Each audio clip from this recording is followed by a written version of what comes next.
Well, it took us a guy from L.A., our man Lane, to come up with "Come to the Sip."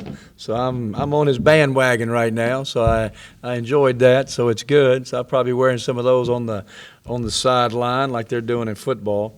Appreciate you guys being with us. Uh, I kind of will start about our recruiting class that we had. Uh, these guys have been committed for a while, and but you're always anxious until you get the official paperwork, and kind of started out with Deshaun Ruffin, who we've been involved with for a long time since we've gotten the job at Ole Miss, dynamic point guard from Jackson, and terrific player, great family. And James White, who we think's really a guy that's got a great chance. Maybe some people think he may be the best scorer in the state of Georgia, 6'5", very skilled, athletic. Another guy loves basketball. He's already gained probably about 10 or 12 pounds just during this COVID. And then Grant Slatten. I've known Grant for a long time. One of the best shooters, I think, in this whole class. 6'6", 200 pounds, extremely athletic. Scored a bunch of points at Sparta High School in Tennessee. And so just three great families, great support systems, and we all think they're going to be terrific here. Nate, start us off. Is there ever any nervousness or anxiousness about Deshaun coming down the stretch? It just wasn't just because we just stayed in touch with him just every single day, and Win Case did a great job there. And when he committed to us in the summer, he just is his mom, and he loved Ole Miss. He wanted to be close to home. He loves the fact that 2 hours and 15 minutes, he can be right here, and the family can be here. He won a state championship in our building, so he had a great, I think, 35, and he played great. So we're always anxious, don't get me wrong, but it was just never any doubt this is where he was going to be, and we just thought for sure he'd sign on the first day. What does it mean for a program in general to have a guy, highest rated recruit in program history, and I guess if you just pull up the top 50 or whatever, and kids will see Ole Miss there beside one of those names. What does that mean for a program? Yeah, it means a great deal for universities like us that are, we have swung for the fences, and we've gotten beaten in some high level recruiting battles, and that's what's going to happen. We've won our share. Matthew Morrell, obviously the year before, like the 35th, 36th best player in the country from Memphis, and obviously Deshaun. Because if he'd have gotten a chance to be on the circuit again, this summer, he's just one of those. He may be as good, maybe the most electrifying scorer in the whole class. He's just something what he can do. And it's one of them guys that you just can't take your eyes off of when you start watching him play. And so I had the people and other really good players, even the class of 22, they all know him. They all respect him. They've all played against him or with him. And so I think he can help you down the road recruiting-wise. We'll go to Joe. Yeah, Coach, sticking with Deshaun, you mentioned that, you guys were on him, when you got the job. What did you see from him early on in the recruiting process? And, why was he a priority even when he was a youngster coming up, learning how to play? Yeah, Joe, when I first got the job, it was in April recruiting, and he was playing in a 16 and under game, and he just finished the 9th grade. And I watched him for about 2 minutes. And my assistant, Win Case, and I think Win was maybe another. I said, Win, I called you to come over and watch this kid play. It was a young team from Mississippi. It was just something about him. He was just small, probably no telling what he weighed, probably 140 pounds or something. But just the way he moved, how tough he was, he was just dynamic. Like he said, even at that age, just one of those electrifying guys that I enjoyed. And so we got back and offered him on the spot, and then just from there just started the recruiting process started. Go to Ben. Sorry, Joe. What was it like seeing him grow as a player, and then having the front row seat to see him play, a big game, state championship, and yeah, that situation? It is. When you start recruiting a kid, I say, gosh, you've offered him when he just finished his 9th grade year. But the day does come, when these guys start going to college, and with great players like Deshaun, a lot of time the process needs to start at that age. And it really was. It's fun. Him, Joe, he's got this great personality, and I was looking at his face on your your Twitter that you posted, and he looks like he's about 15 years old still. You know, he's got that baby face and he's small, and but it's been fun just to watch him grow as a person. His mother Twyla is just terrific. Then obviously David Sanders, you know, is a great player here at Ole Miss, and David's one of the very best coaches in our state, so he's getting taught and, you know, coached at a high level all the time. So, and he's just going to continue. Boy, his ceiling is still so high, you know, and he'll come in. You've seen him. One thing he doesn't lack is confidence, and he thinks he belongs in every game against every player, and that's what you got to have in our league. Ben, go ahead. Yeah, Kermit, that's 3 guards in the fall. What's the approach to the spring then, especially considering, you know, Romello could be gone, Hadim could be gone. Is it just about roster evaluation and kind of seeing where you are in the spring? Yeah, it is. You know, I think obviously it's going to be front court players, forwards, bigs that can play. You know, we're kind of involved with one more high-level guy, and we're waiting. We'll see what happens. But after that, Ben, it's going to be, you know, transfer market. The one-year transfer is going to pass in January, and so that's going to be the new thing in college basketball, and it's going to go forever. And so you hate to say it, but it's the reality that everybody's going to be evaluating everybody's roster. That's just where it's gotten to. It's going to be football and it's going to be basketball. And if you're not doing that, then you're behind the times. So everybody's going to be evaluating all rosters, and ours will be front court. We're involved with a really good junior college big that won't make his mind up in the early period, but in the spring. But that really is front court to be the priority. Nick, go ahead. Kermit, you brought up Deshaun this year and Matthew Morrell last year, just back-to-back years getting the highest-rated recruit in school history. Was this something you had as a priority when you got here to kind of change the way Ole Miss recruited? And if so, what have you done to kind of make Ole Miss more of an attractive destination for those top recruits? Yeah, and you know, Andy had some really good players, and but it was just the fact of, you know, even like Austin Crowley, you know, was a 4-star recruit and was a highly recruited player, and I know we had to get him from Vanderbilt after the coaching change, but really kind of 3 guys from, you know, from our area. You know, I just think this. I think number one, you got to have a great product to sell, and we do at Ole Miss. You got to have facilities to sell, and we've got some of the very best in college basketball, and maybe the Pavilion is the best arena in our league. Not the biggest, but the best. And then you got to have a staff, number one, that are very good and believes in the product that they sell. And we've got that. I've got 3 great assistants. I got a whole staff full of really good assistant coaches. And I think it's how do you package it? You know, and you start packaging Ole Miss and facilities and education. Now, if you want a big city, we're not your spot. But if you want a great college environment that people care about their university, and then the biggest thing too, guys, I can't tell you how our players sell it. And we got guys from L.A., Chicago, Harlem, Orlando, everywhere, L.A., and they all love Ole Miss. They enjoy Oxford. I mean, they just enjoy going to school here. So you get a kid that has a relationship with our players, I mean, they'll convince you that it's a great, great place to go to school. Go to John. Kermit, obviously, you know, the season's starting in less than 2 weeks. How does kind of everything stand? How are your guys doing? And obviously, in an unconventional season, how's everyone kind of holding up? Yeah, you know, John, we're all knock on wood about COVID, and we all had our tests, and everybody was negative.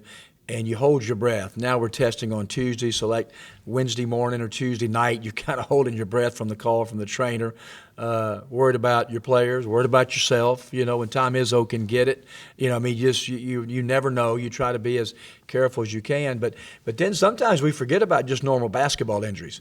Like we had Romello and Hadim C, you know, our 2 starting kind of bigs, you know, at that spot collided. They both had concussions. Romello just came back. Full contact yesterday for the first time. Hadim C will be out probably until Monday. We've had Devontae Shooter kind of got nicked up with a back injury, and he didn't participate in our Pavilion Madness last night. It's minor, and it's great that they will be back. So you have to deal not only with COVID, but obviously just the regular basketball things that you go through. our team has been really competitive. We've had really, really good, tough practices. I like our team. I like coming to the gym with our team. I know the league is going to be really, really good. But I think over the next under 2 weeks, I think everybody in college basketball is trying to get their practices down to a hour 45, hour 30. I mean, you got to get your legs back and be fresh. But I know one thing, we're really looking forward to the Justin Reed Classic that Wednesday, Thursday, and Friday. And it's going to be, we don't have any exhibitions or scrimmages, so it's going to be evaluation and trying to get guys minutes and to watch those guys play in those 3 games. And then a quick follow-up to that was talking about a guy like KJ. What are kind of your expectations for him this year, and how do you want to kind of see his game develop? Well, he's got to become a more confident shooter. He's got to be a guy that goes to next play. He needs to be a guy that is thought at the end of the year as being an all-league SEC forward. That's the jump he's got to make, or that he needs to make. But he's got to be a guy that can go to the next play. He can't let one call affect the next play. He can't let one shot affect the next shot. Because he's a good rebounder. He's very skilled for his size. He's got great experience in our league. But you're right, kind of that next step to be an all-league player is the next one for him. Neil, go ahead. Hey, Kermit, this really isn't about your program necessarily, just the sport in general. With these contact tracing rules the way they are right now, you see it with football this weekend. How difficult is it going to be to get most of the season in? Yeah, Neil, it can be difficult, and I just think that these setbacks are coming. I know it's been a rough week for SEC football because you can imagine they were on kind of smooth sailing for a long period of time, and we talk to our guys all the time, and just what is social tracing? I mean, 6 feet apart for 15 straight minutes. Now there's social tracing. Everybody's going to have these chips, and the social tracing during chips. If there's a game and somebody from Kentucky tests and we're on the same floor as Kentucky, this chip can give you data were they 15 minutes apart, a close proximity. There's even been thinking about, Neil, for the first free throw, if it's a 2-shot foul, not to bring your guys to the line. But the second time, what is ways, so you think about in football, it's probably those linemen that lean on each other all the time. In basketball, it's going to be probably those 2 centers. They just kind of come to each other all the time. They lean on each other to more physical play. But all you can do is control your team. And all we talk about, guys, if you ride in a car, you cannot ride in a car with a guy for over 15 minutes. You understand that. If you're going to play a Nintendo game or a 2K game, whatever you're going to play, Fortnite or whatever you play, you're going to have to be 10 feet apart. I mean, those are things that you can control. And parties, all the different things outside. So sometimes maybe in competition you can't control it, but those day-to-day things, all we talk about is that. And so it's something we'll just keep trying to emphasize. Number 2, Neil, is depth is going to be a huge factor in this SEC race, not just for injuries, for COVID. Guys who can play multiple positions are going to – we've seen Lane move offensive guys to defensive guys. I mean, a guy who can play the 2, 3, 4, and a 5. Can your 4-man play the 2? I mean, all those kind of things, it's just kind of what we're going to be up against during the season. Do you travel differently when you guys Yes. go around and travel? Do you put 1 in a room instead of 2 in a room? I mean, how do you – some of the stuff I know you can't avoid it. Do you travel to the arena at a different time, that kind of stuff? Yeah, we're just, it's going to be more bus trips, and try to socially distance. It's going to be limited travel parties, not as many managers, not a lot of the guys that will be going on trips that are used to. I think it will be 2 to a room. Obviously I've just kind of watched video of pregame meals with Ole Miss. It's seen, they'll have social distancing, but there's still guys at the tables. There's obviously the arenas are going to be set up differently. Obviously, we're going to be on no commercial flights. I mean, early, like we're busing to Middle Tennessee, and then we're busing to Dayton after we play them and kind of stay an extra day in Murfreesboro. Would have normally come back and chartered to Dayton. I think we will charter back from Dayton. But a lot of these, games that are, in proximity, probably be busing and try to stay out of, different things that we can do, obviously from a cost standpoint and then from a COVID standpoint. The things that worry are hotels. I mean, just picking up a channel changer in your room. I mean, it's just different things. The person that waits on you at the table. I know these people are, different precautions. In my world, and I mentioned to a couple SEC coaches, I didn't really bring it up to league office. I wish we'd have gone all SEC games personally. I wish we'd have played a 26-game SEC schedule and just play a round robin. And terrible for head coaches, great for fans and media and the SEC network. But just because of dealing with all of these make-up different games, Neil, at least you've got people on the same page that you can try to get through it together. Well, how was that received when you pitched a 26-game SEC schedule? They didn't like that very much at all, okay? And I didn't pitch it up in front of the whole group. I think Cal wanted to play his Louisville game. I don't know if Cal wanted to play his Louisville game or not. We didn't ask Jerry at this year at a particular time. But I think they wanted their national games. And, like I said, it's not really good for head coaches in our records, but probably for fan base, SEC network. But I know the SEC, and our people have done a great job, like everybody in the SEC. Like if our MTE event, Jackson State, Arkansas State, Central Arkansas, they're going to have to take this test on a Tuesday and everybody be negative before they get on the bus and come. And then we're paying for their testing while they're here, Tuesday, Wednesday, Thursday. So that's our cost. So the guarantees that we're paying them, Neil, are not as high, okay? But a lot of that other things is based on we're going to be paying for COVID testing for these non-conference teams that maybe don't have the same testing as we do at Ole Miss and up to SEC protocol. Go to Jerry. Hey, Jerry, I think you're muted. Yeah. There you go. Sorry. I wanted to ask you about the fluid rosters and the increased transfers, and as you say, people evaluating other rosters.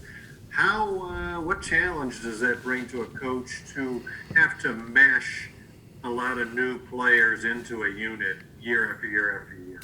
Yeah, I just think this, Jerry, it's like, the seniors everybody getting extra years.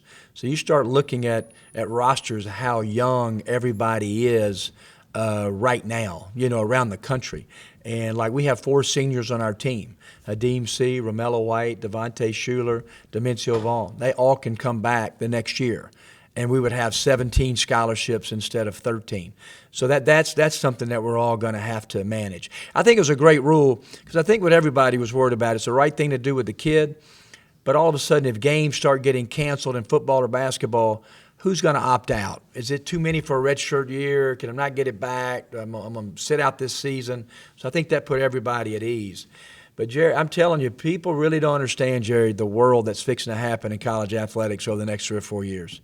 And just the turnover. And it's not just going to be the star quarterback at Alabama, the backup quarterback. It's going to be the backup defensive lineman. It's going to be the backup center. It's going to be the guy that's at Alabama or Ole Miss that's, the 7th or 8th man. So it's going to be a lot of turnover, and everybody's just going to have to be fluid with it. And it's just going to be a different day and time. You put that in there, Jerry, with the name, image, and likeness, I mean, it is going to be a different world. It's going to be a pro world in a college amateur market, and that's just where we're at. Does a guy like John Calipari have an advantage since he's been meshing new rosters year to year for a decade now? I've always talked about, the job that Cal has done with his team. I think you and I maybe had a conversation, just the young players and having a whole new team every single time. It's almost going to have to draw back, Jerry, my days when I was a junior college coach, and you would just, it'd have 8 or 9, 10 new guys every single time. And so, we're going to have to get used to it. But I think we're going to have to do a great job with the players in your program, re-recruit your players all the time. And I just think that's going to be a big thing, that you're going to have people that obviously they love the University of Kentucky. They love Ole Miss, and they're going to be here, And so our assistant coaches, we're all going to have to keep doing just a better job to re-recruit your players and try to sell them on the fact of keep growing in a program and, and just the transfer market, but it's going to happen. Parrish? Kermit, do you have an estimate on game times for your Justin Reed Classic? Yeah, I think so, Parrish. We were hoping to go 3 o'clock all 3 days, on Wednesday, Thursday, and Friday. The women on Wednesday, I hope I'm not speaking out of turn, I think is going to maybe play the late game maybe at 6 o'clock. So what we're hoping, Parrish, is that the first game of the Justin Reed Classic will start at noon, and then our games will start at 3. Now, there is, in these classics, there's kind of a wipe down period, of sanitizing seats and the floor and different things. So sometimes that's about 20 or 25 extra minutes. Used to in these classics or NCAA tournament game, the handshakes, boom, and here comes the next game. So it's going to be a little period of time between. So I would think 3, no later than 3:30. But we're going to stay with the same game times all 3 days.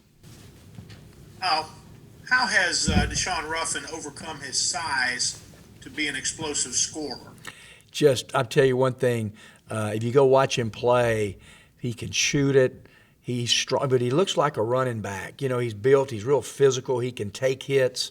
He can get his shoulder by you. He's very athletic at the rim, and he's just about as. I don't know if there's another guy in the whole 21 class that is that athletic with the ball. In his whole career, all he's done in Mississippi is face double teams, triple teams. People just running at him from every different direction. And, he's one of those little guys. I know it's cliche-ish, but he has kind of a chip on his shoulder. And you remember Stephon Moody, small guy, but just had this compact game that was so athletic, could get the spots, could shoot it with range. Little guys will struggle, they can't shoot, but Deshaun, he can really shoot with range. Nate, go ahead.